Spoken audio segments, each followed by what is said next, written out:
నమస్తే. Welcome to Suman TV. ఇటీవల కాలంలో ప్రతి ఒక్కరు బాడీ పెయిన్స్ అనే కంప్లెయింట్ ఎక్కువగా చూపిస్తూ ఉంటారు. సో, ఎలాంటి ఫీవర్ లేకపోయినా, ఎక్కువ వర్క్ చేయకపోయినా, సో, ఎలాంటి కండిషన్‌లో ఉన్నా కూడా వాళ్ళ ఏజ్‌తో కూడా సంబంధం లేకుండా బాడీ పెయిన్స్ అని చెప్తూ ఉంటారు.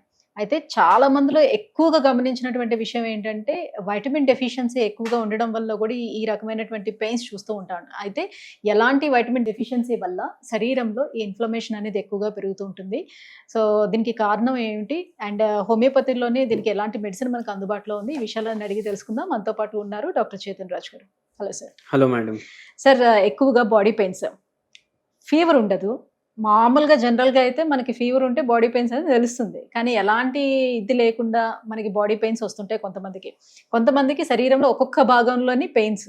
అయితే నెక్ పెయిన్, లేకపోతే షోల్డర్ పెయిన్, లేకపోతే మోకాలు నొప్పులు, ఇట్లా ఒక్కొక్క పార్ట్‌లోని జాయింట్స్‌లోని పెయిన్స్ ఎక్కువ కంప్లెయింట్ చేస్తూ ఉంటారు. సో, ఇవి రావడానికి మేజర్ రీజన్స్ ఏముండొచ్చంటారు? సో, వైటమిన్ డెఫిషియన్సీ ఒకటే కారణం ఉంటుందా? ఇంకా అదర్ రీజన్స్ కూడా ఏమైనా ఉండొచ్చా? వైటమిన్ డెఫిషియన్సీస్ కూడా ఉండొచ్చు. మళ్ళీ ఒక్కొక్కసారి మైక్రో మినరల్స్ అది కూడా ఉండొచ్చు. అండ్ మోర్ ఓవర్ ఏంటంటే ఎక్కువ ఈ మధ్యలో మనకు కనిపించేది విటమిన్ డి డెఫిషియన్సీ. దీంతో అన్ని నొప్పులు ఉంటాయి. అంటే చేతులు లాగడం, కాళ్ళు లాగడం, ఎట్లా నరాల నొప్పులు ఉంటాయి, అది కూడా విటమిన్ డి డెఫిషియన్సీ తోటి ఒక్కొక్కసారి అవ్వచ్చు. ఎక్కువ మనకు జాయింట్స్ లో నొప్పులు. అంటే జాయింట్ అంటే ఏంటి అంటే ఎక్కడైతే రెండు బొక్కలు కలుస్తాయి కదా, అది జాయింట్ అంటారు. ఇప్పుడు మనం ఈ మోకాలు ఉన్నాయి, వాకింగ్ కి మన మోకాలు బెండ్ అవుతాయి కదా, కాళ్ళు బెండ్ అవుతాయి కదా వాకింగ్ చేసేటప్పుడు. ఎందుకు బెండ్ అవుతాయి? అక్కడ జాయింట్ ఉంది. కింద బొక్క పైన బొక్క జాయిన్ అయ్యి జాయింట్ ఫామ్ చేస్తుంది. హిప్ జాయింట్స్, ఇది హిప్స్. హిప్స్ కి కూడా మనకు జాయింట్ ఉంటుంది. అయితే ఎక్కడెక్కడ మీరు మీ బాడీని బెండ్ చేయగలుగుతున్నారు అక్కడ జాయింట్ ఉంది.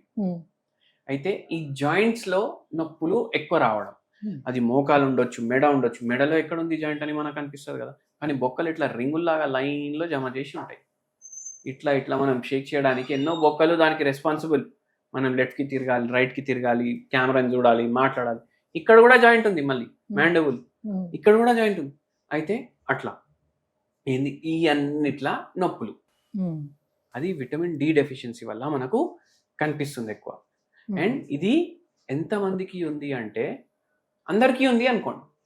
అందరికీ ఉంది, ఆల్మోస్ట్ ఈ రోజుల్లో ఆల్మోస్ట్ అందరికీ ఉంది. ఇంతకుముందు ఒక 5% మందికి మొత్తం భారతదేశంలో విటమిన్ డి డెఫిషియన్సీ ఉండే అంటే ఇప్పుడు 95% మందికి విటమిన్ డి డెఫిషియన్సీ ఉంటుంది. వైటమిన్ డి డెఫిషియన్సీ మేజర్ గా రావడానికి రీజన్స్ ఏమున్నాయి? రీజన్స్ ఏమున్నాయంటే మన రంగు. మన రంగు ఎందుకు? అందరికి ఫేర్ అల్లుడు కావాలి. మనసు ఫేర్ వద్దు, తెల్ల ఫేర్ కావాలి. అవునా కదా? అందరికి బాబు ఉన్నాడు, కోడలు తెల్లగా కావాలి. తెల్లగా ఉంది, పిల్లలు తెల్లగా పుడతారు, అరే మంచిగా ఉంటారు. అది తెల్లతనం కోసం ఏంది, ఎండలో పోవద్దు. ఎండలో పోతే సన్ స్క్రీన్ పెట్టుకొని పోవాలి. ఆ సన్ స్క్రీన్ వాడుతోటి కూడా విటమిన్ డి డెఫిషియన్సీ అయిపోయింది. కానీ తెల్లగున్న వాళ్ళకి వైటమిన్ డి సూర్యుడి నుంచి వచ్చింది, బాగా అబ్సార్ప్షన్ బాగుంటుంది అని అంటారుగా. అవును, కానీ ఏంది అంటే జనాలకు అదే అర్థమైతలేదు కదా. కానీ ఎండలో వెళ్ళకపోతే తెల్లగవ్వడు మనిషి. అయితే రంగుకి ఎండకి అసలు మీరు రిలేషన్ పెట్టుకోకండి. సో, బయటికి వెళ్తే నల్లగా అయిపోతారని బయటికి పంపించరు, వాళ్ళకి వైటమిన్ డి అనేది ఉండట్లేదు. అది ఒకటైంది. సన్ స్క్రీన్ లోషన్స్ కూడా అప్లై చేసుకుంటున్నారు బయటికి వెళ్ళేటప్పుడు. సో, ఆ ఎస్పీఎఫ్ ఎక్కువ మోతాదులో ఉండేదాన్ని అప్లై చేసుకోవడం వల్ల కూడా అబ్సార్ప్షన్ తగ్గిపోతుందా? కొందరు ఏమంటారు, అరే లిప్ బామ్ ఉంటది కదా, దానికి కూడా ఎస్పీఎఫ్ అంట. సన్ ప్రొటెక్షన్ ఫార్ములా దాని ఫుల్ ఫామ్. కానీ ఎక్కడ ప్రొటెక్ట్ చేస్తుంది? మనకు ఎండలో పోతేనే మన శరీరం ప్రొడ్యూస్ చేసుకుంటుంది. మన బొక్కలు గట్టిగా ఉంటేనే కదా రేపు ఏమైనా పని చేసుకోవాలంటే, నడవాలంటే కూడా బొక్కలు గట్టిగా ఉంటేనే కదా నడిచేది. అది జనాలు రియలైజ్ చేస్తలేరు. అన్నిటికీ ఎస్పీఎఫ్ అనేసి అది ఎంత కాస్ట్లీ ఉన్నా అది కొంటారు, పెట్టుకుంటారు, ఇంకో కాస్ట్లీ రోగం తయారు చేసుకుంటారు శరీరం. అయితే ఎస్పీఎఫ్లు వాడొద్దు. ఏం కాదు, నల్లగా అయితే ఏం పోయేది ఏం లేదు, మనకు వచ్చేది ఏం లేదు, డబ్బులు అయితే రావు కదా నల్లగైతే. అయితే అది మీరు ఆ నల్లతనాన్ని తెల్లగా ఉండాలనేసి మీరు శరీరం ఖరాబ్ చేసుకుంటున్నారు, అదొకటి. మళ్ళీ ఇంకోటి ఏంటంటే ఇప్పుడు పొల్యూషన్ పెరిగిపోయింది. పొల్యూషన్ పెరగడంతో సన్ రేస్ ఉంటాయి కదా, ఎక్కడైతే చాలా పొల్యూషన్ ఉంటుంది అక్కడ యూవీబీ రేస్ ఏవైతే విటమిన్ ప్రొడ్యూస్ చేస్తారు కదా డి, అది కింది వరకు రావట్లేదు. ఇప్పుడు ఇట్లా అని చెప్పేసి నేను అరే ఈ వీడియో చూసిన ఈ డాక్టర్ ఫలానా అని, మనం ఏం చేద్దాం, గ్లాస్ కట్టుకుందాం మొత్తం ఇల్లు, గ్లాస్ ఇల్లు. ఇప్పుడు అన్ని గ్లాసులు వస్తున్నాయి కదా, గేటెడ్ కమ్యూనిటీలు అవి ఇవి ఫుల్ గ్లాస్ బిల్డింగ్లు. ఇప్పుడు ఈ ఆఫీసులు కూడా మొత్తం గ్లాస్ గ్లాస్ గ్లాస్ గ్లాస్. ఆ గ్లాస్ లోపల నుంచి ఎండ వస్తుంది కదా, అది మనం శరీరంకి తగిలిన వేస్ట్. యూవీబీ రే అక్కడ నుంచే రిఫ్లెక్ట్ అయిపోతుంది, ప్రొడ్యూస్ కాదు విటమిన్ డి, అందుకే కూడా తక్కువ అవుతుంది. సో ఇప్పుడు వైటమిన్ డి డెఫిషియన్సీ ఉంది అని అనేటప్పుడు చాలా రకాల సప్లిమెంట్స్ బయట నుంచి దొరుకుతున్నాయి కాబట్టి ఎవరికి వాళ్ళు ఓన్గా తీసుకొని యూజ్ చేయడం లాంటివి చేసుకుంటున్నారు. సో అది కూడా ఎక్కువ మోతాదులో తీసుకోకూడదు, మళ్ళీ ప్రాబ్లం అవుతుంది అని చెప్తున్నారు. బట్ వితౌట్ డాక్టర్ ప్రిస్క్రిప్షన్ తీసేసుకొని వాడేస్తూ ఉన్నారు. దాని ప్లేస్లో మనకి ఇప్పుడు అట్లా హోమియోపతి మందులు ఏమైనా వాడుకొని వైటమిన్ డిని పెంచుకునే అవకాశం ఎంతవరకు? ఫస్ట్ ఆఫ్ ఆల్ మీరు బై మిస్టేక్ ఎక్కువ తీసుకున్నారనుకోండి, ఇది ఉప్పు కారం కాదు, కొద్దిగా ఎక్కువ వేస్తే ఏమవుతుంది అన్నట్టు ఉండదు. బై ఛాన్స్ మీరు ఒక 0 ఎక్కువ పెట్టి తీసుకున్నారనుకోండి, పోతాయి కిడ్నీలు.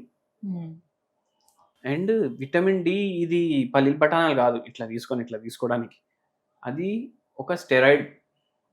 అది ఎంత ఉండాలి బాడీలో అంతే ఉండాలి. మరి ఎక్కువ అయితే కూడా ఇప్పుడు 2 జాయింట్లు ఉంటాయి కదా, ఒక జాయింట్ గాయబ్ అయిపోతుంది. అంటే ఒకటే బొక్క అయిపోతుంది, ఇక్కడ నుంచి కింద వరకు ఒకటే బొక్క అయిపోతుంది. ఎందుకు అయిపోతుంది? ఫ్యూజన్ అయిపోతుంది జాయింట్స్ది, విటమిన్ డి ఎక్కువ అయితే. అందుకే అటువంటి మీ ఎక్కువ దిమాగ్ మీకు దేవుడు ఇచ్చిన్నారు అనుకోండి, కానీ పెట్టకండి. ఎండలో కూర్చుంటే విటమిన్ డి ప్రొడ్యూస్ అవుతుంది. మంచిగా ప్రొడ్యూస్ అవ్వడానికి మీరు ఏం చేయవచ్చు అంటే, మీ బాడీలో యాంటీ ఆక్సిడెంట్ రిచ్ ఫుడ్ పోవాలి. ఏం పోవాలి? మీరు అన్కుక్ కానీ సెమీ కుక్ కానీ ఫుడ్ ఎక్కువ తీసుకోవాలి. మళ్ళీ షుగర్స్ తగ్గించాలి. అండ్ మీరు ఏం చేయవచ్చు అంటే, పాలు పసుపు 2 కలుపుకొని తాగండి. దీంతో బొక్కలు కూడా గట్టిగా అయితే, యాంటీ ఇన్ఫ్లమేటరీ పసుపు కూడా పోతుంది. కొంచెం జాయింట్స్లో ఇన్ఫ్లమేషన్ కూడా తగ్గించడానికి కొద్దిగా వరకు ఉపయోగపడుతుంది, మీకు హెల్ప్ఫుల్ ఉంటుంది. హోమియో మెడిసిన్ గురించి, హోమియో మెడిసిన్స్ చూడండి చాలా ఉంటాయి. Patient to patient medicine change అవుతుంది. అంటే ఇప్పుడు నార్మల్ ఈ మెడిసిన్స్ ఒక 15 రోజులు వాడితే 15 రోజులు వదిలేసేయాలని చెప్తారు కదా, అట్లా ఏమైనా ఉంటుందా ఇందులో కూడా? అవును, చాలా ఉంటాయి. ఇప్పుడు సింపుల్గా చెప్పాలంటే, మనకు ఫాస్ఫరస్ అనేసి హోమియోపతి మెడిసిన్ ఉంటుంది. ఇది 0/5 పొటెన్సీ, రోజుకి ఒక పూట తీసుకోవాలి. ఇది తీసుకుంటే ఏమవుతుందంటే, మీకు బొక్కలు జర మంచిగా గట్టిగా చేయడానికి హెల్ప్ చేస్తుంది. విటమిన్ డి మంచిగా ప్రొడ్యూస్ అవ్వాలి, మీ డైజెషన్ కరెక్ట్ అవ్వాలి, దానికోసం కూడా హెల్ప్ చేస్తుంది. స్కిన్ కరెక్ట్గా విటమిన్ డి ప్రొడ్యూస్ చేయడానికి కూడా హెల్ప్ చేస్తుంది. సో ఎన్ని రోజులు వాడాలి, అట్లా ఏమైనా కోర్స్ ఏమైనా ఉంటుంది? కోర్స్ అని అట్లా ఉండదు, బట్ ఇది మీరు మీ డాక్టర్ తోటి మాట్లాడే వాడండి, ఇట్లా సొంతంగా వాడకండి. అండ్ ఎండలో కూర్చోడానికి ప్రయత్నించండి. రోజు ఒక అరగంట కూర్చుంటే ఒక రోజుది విటమిన్ డి దొరుకుతుంది మీకు. Thank you sir. Vitamin D డెఫిషియన్సీకి రీజన్స్ అండ్ మన ఆహారంలో చేంజెస్ ఏమేమి చేసుకోవాలి, అంటే దీనికి హోమియో మెడిసిన్ ఏం అవైలబుల్ ఉంది, విషయాలన్నీ కూడా వివరించినందుకు thank you so much. Thank you madam.